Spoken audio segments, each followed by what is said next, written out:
Tonight, quality of life. Pilot drug project shows promising results in nursing home patients. Their interactions are more meaningful.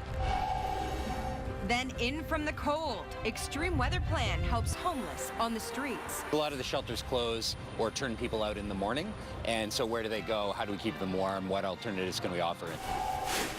And making dreams come true. How one Syrian refugee rebuilt his life. When it's safe, you can do everything when it's safe. Live from our Maritime News Center, this is CTV News. Here is Marie Adsett. Good evening, and thank you for joining us. Amanda Debison is off this evening. We begin tonight with a developing story. A flight taking off from Halifax Stanfield Airport shortly after 9 this evening, bound for Toronto, returned to base after reports of smoke in the cockpit. Air Canada Flight 623 returned safely, making an emergency landing after about 25 minutes in the air. Once on the ground, the plane was evacuated, but no signs of fire were found. No one was injured, but now passengers will board another plane later tonight or tomorrow morning. A new program is gaining attention for improving the quality of life of aging patients. It's the first of its kind in Canada and the brainchild of the New Brunswick Association of Nursing Homes. Their aim, reduce the use of antipsychotic drugs. CTV's Laura Brown sat down with the family who have already seen the dramatic transformation in their loved one. 92-year-old Anna Hanley.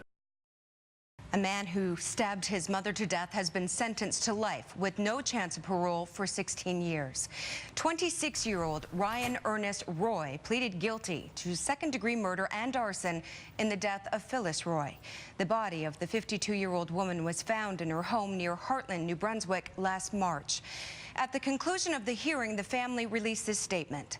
With the court process now concluded, we can put the tragic circumstances surrounding Phyllis's death behind us and move forward by focusing on who Phyllis was and not on how she died.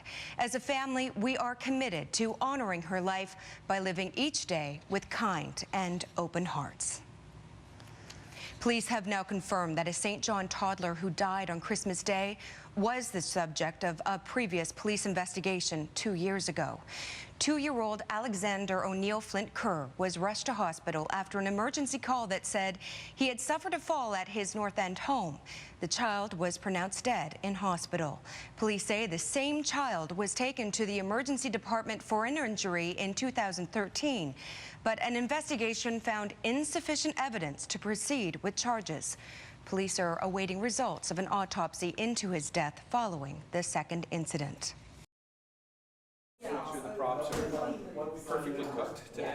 The movie 1970-something is a love story about coming of age. Two teens on a journey from Antigonish to Sydney. But this shoot is telling another story behind the scenes.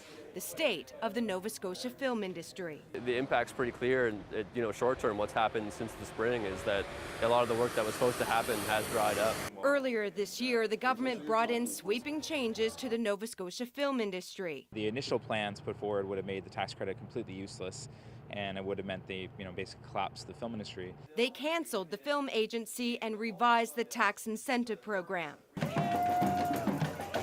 After much protest, a compromise between government and the industry. This production is the test case if it works. We decided to forge ahead, maybe not with everything that we would have liked, but with what we had. An army of local crew and rental vehicles loaded with goods and gear roll onto the set. While many in the industry have had to move on, many have stayed.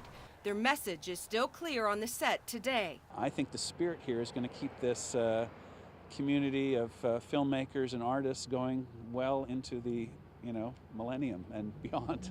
The film is set to be released next year at the Atlantic Film Festival. And while that movie debuts on the big screen, the other story of the status of the film industry has yet to be written. But this latest production marks a new beginning and a hope that the show will go on. Marie Adsett, CTV News, Bedford. They are on the front lines, answering the call when we're in need. But sometimes it's emergency responders and people who keep us safe who need the help themselves. A growing number of correctional workers and first responders are battling post-traumatic stress disorder. And it's a cumulative effect. It all adds up, and it affects everybody in a different way. What affects me doesn't necessarily affect my partner or another paramedic. Peter McPherson was a paramedic during the most horrific of circumstances, the crash of Swissair Flight 111. As paramedics, we're geared to action. We want to get in there and do things and try and help people. Well, the night of Swissair, there was nothing to do. There is crisis intervention for major events like Swissair, but little help for those who deal with the daily strain of tragedies, accidents, and heartache on a daily basis.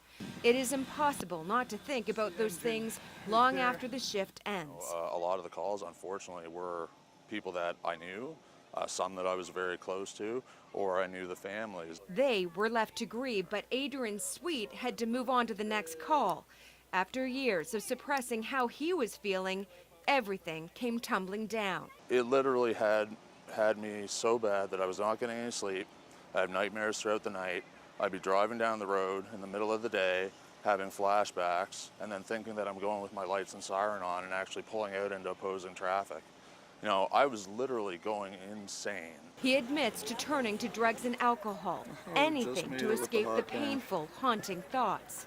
This disease tells you you're alone, nobody's going to understand you, do not share your problems, shut up. But he is not alone, and today first responders were walking and speaking out about the toll PTSD is having on their lives. Last year alone, from the records that TEMA have, there was over 27 emergency responders who committed suicide, and so far this year there's been over 15. And that's a tragedy. And if they had some more support that they could turn to, I think it'd be well worth it, and I think the government needs to recognize that. Dave Wilson is a former paramedic and now a Nova Scotia MLA who has introduced a bill to help ease the burden. He wants immediate coverage for workers diagnosed with PTSD, which would help families as well. Kayla Rock says communication is key. Giving them that insight that there's something going on and this is what it is, so that they can actually put words to it instead of being left in the dark about it, because they know, they feel it, they pick up on it all. She knows because she lived through it as a daughter of someone who suffered from PTSD. My dad was my hero, he was my ideal, and I didn't want to think of him any other way. I didn't want to admit that he had fault, but to me, to see him overcome something like that and to give me the ability to speak about it the way that I speak about it, to me almost makes him even stronger. Hero professions can sometimes make people forget they are human too. With each step today, organizers hope it brings them closer to getting first responders the help they need after answering the call.